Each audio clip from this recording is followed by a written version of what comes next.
Альдебаран алып жұлдыз туралы ақпараттар.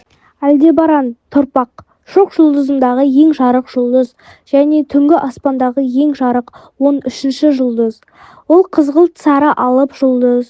Күннен айырмашылығы оның беткі температурасы төмен, бірақ көлемі өте үлкен. Альдебаран бізден шамамен 65,3 жарық жылы қашықтықта орналасқан. Спектрлік класы К5-3.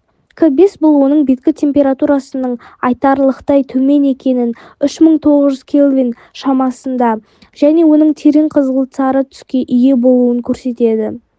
3 Рим цифры 3. Бұл Альдебаранның алып жұлдыз екенін көрсетеді.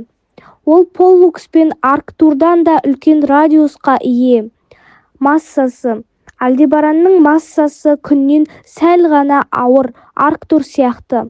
Ол да өз өмірінің бас тізбек кезеңін аяқтап, енді ғана қызыл алыпқа айналу жолына түскен. Альдебаран күн сияқты жұлдыздардың болашақ тағдырын айқын көрсететін жұлдыз.